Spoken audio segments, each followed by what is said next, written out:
para sutresna sandiwara basa Jawi sugeng pepanggihan kalian kita para siswa-siswi kelas 9 saking SMP Negeri Setunggal Juring. Samangke kaprangga kita ngaturaken lampahan swara saka mburi jendela kelas anggitanipun kelompok 3 saking kelas 9E. Kanthi sutradara Sabila Alivia, asisten sutradara Anggantar Citra Aruni.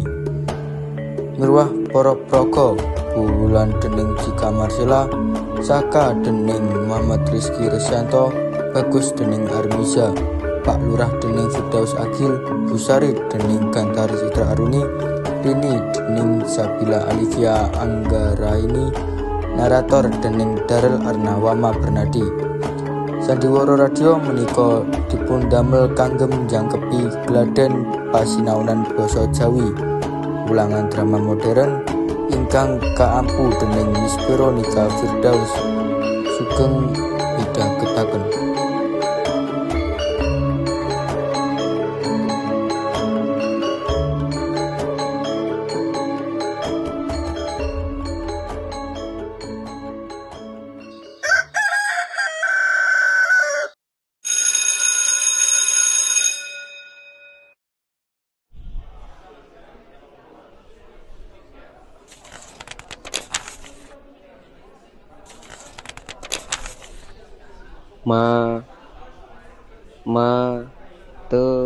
Mati. Pancen angel banget sinau dhewean.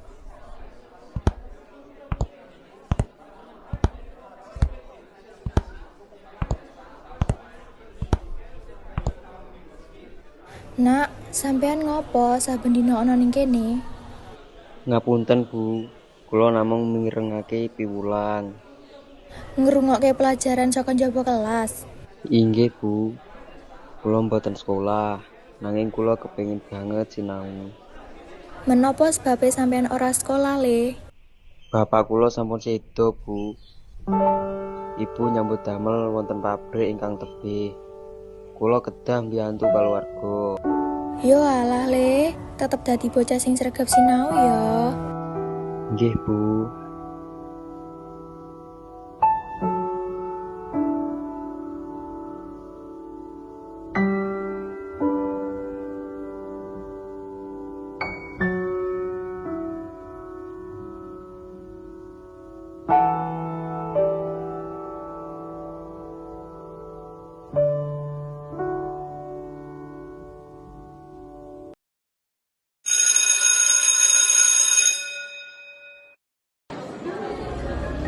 Rin, cepet sithik.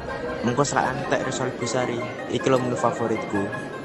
Sabar to Gus, wong sikile ora dawa kok dikon mlayu. Lagian awakmu kuwi pikirane panganan wae. Lho, sinau matematika mau nggawe weteng luwe, Rin. Bos-bos mau kaya muter-muter ning jero wetengku. Bu, dinten menika wonten jajanan menapa mawon? Ya mung ngeten iki, Bu. Enten inggih donat, risol, sosis, lan kanca-kancane. Oh alah, nggih sampun Bu, kula mundhut donat kalih mawon. Gus, delengen kae. Bu Wulan, kok sajake serius banget ya ngobrol karo Bu Sari? Ora kaya biasane. Paling ya ngomongne rego glepung sing munggah, Rin. Wis ta. Ayo pesen. Busari, kula pesen risol kalih nggih. Nggih, sekedap Le. Antri nggih. Bu, kula semerep wonten lare sinau wonten pinggir ing jendela kelas. Mengapa limrahipun lare menika asring wonten ngriku? Oh alah nggih Bu, pancen dheweke biasa kerep sinau nang kono, jenenge Saka. Bocah sing sregep nanging nggih niku mboten saged sekolah. Gus, krungu ora? Jebule bocah sing asring mburu jendela kelas kita jenenge Saka. Mesakne ya, dheweke pengen sekolah nanging ora bisa. Iya ya, Rin. Awak dhewe sing wis fasilitas lengkap wae kadang isih males-malesan. Jebule ana bocah sing berjuang banget mung pengen krungu guru nerangake. Menapa mending kula lapor mawon dhateng Pak Lurah nggih Bu, menawi wonten putra ingkang mboten sekolah amarga masalah ekonomi. Iya wis Bu, cobi jenengan lapor Pak Lurah. Menawa saged dibantu.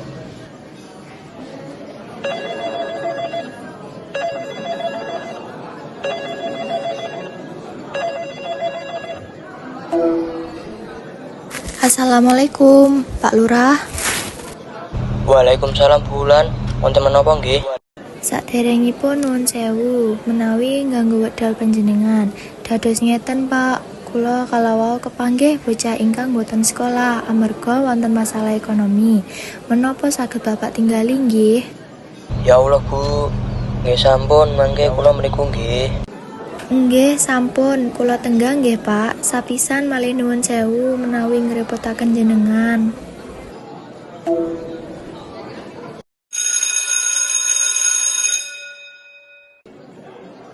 Bagus, awakmu wis ngerti durung? Bocah sing ana njaba kelas kuwi ngrungokke pelajaran.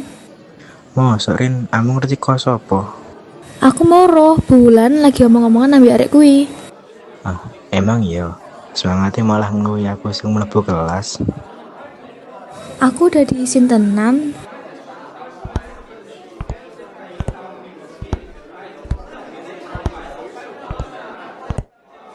Saka, ayo melu ibu ing kelas.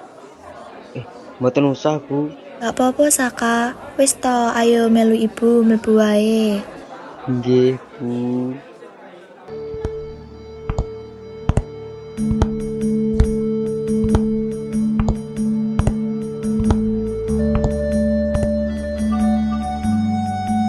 Assalamualaikum warahmatullahi wabarakatuh. Sugeng siang, Cah.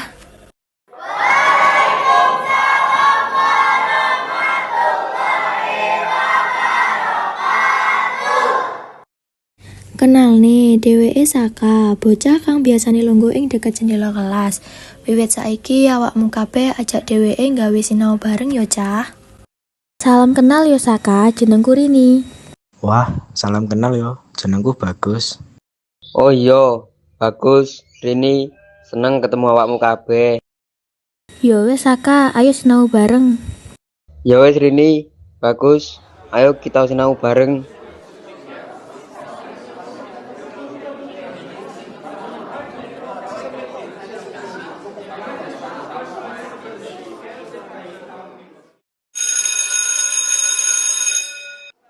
Saka, ayo melu bulan mlebu ruang guru. Pak Lurah pengen ketemu karo sampean. Wonten menapa, Bu? Kok wonten Pak Lurah badhe kepanggih kalian kula? Ah, wis lah, ayo melu wae. Duh, ana apa ya? Kok aku sedang mlebu menyang ruang guru ketemu Pak Lurah meneh.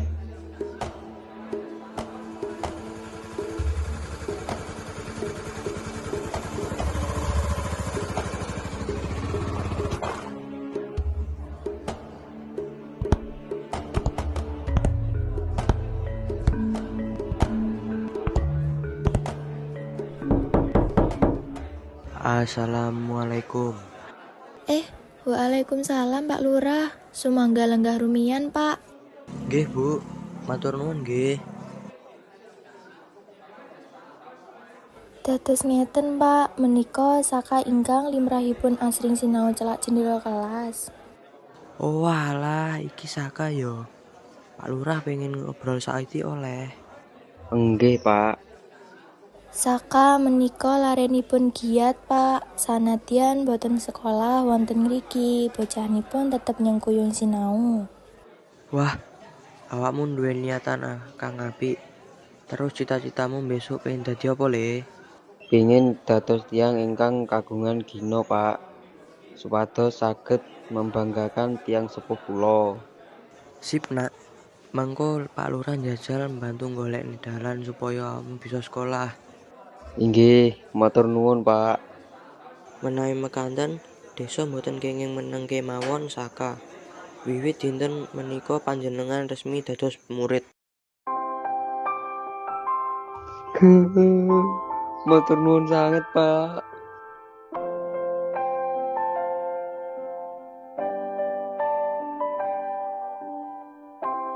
Pager sekolah mboten nate dipun ginakake kangge ngelang-elangi impen. Awit sejatosipun pendidikan punika hak saben bocah. Lan swara saking wingking pager pantes dipun rungokake.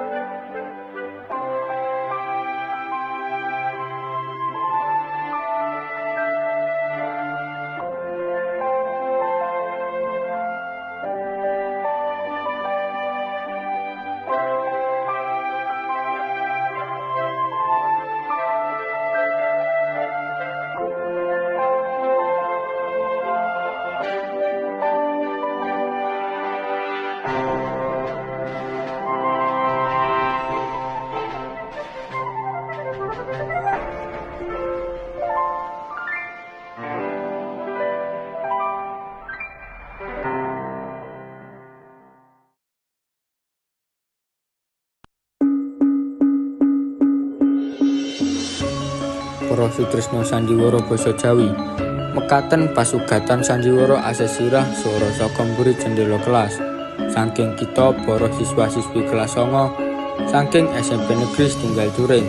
Anggitanipun kelompok 3 saking kelas 9E kanthi sutradara Sabil Alivia Anggraeni, asisten sutradara Gantari Citra Aruni, liwah para praga Bulan dening Cika Marcella, Saka dening Muhammad Rizky Risyanto, Bagus dening Ahilja, Pak Lurah dening Firdaus Agil, Busari dening Gantari Citra Aruni, Rini dening Sabila Alivia Anggraeni, narator dening Darel Arnawa Mabernadi.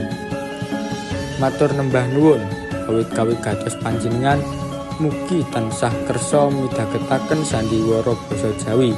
Mugi kanthi wontenipun sandiwara menika saged nyuragapi impagati lan dados panglipur manahipun para sutresna sandiwara basa Jawi.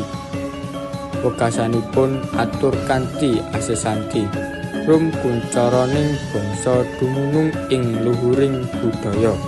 Nuwun.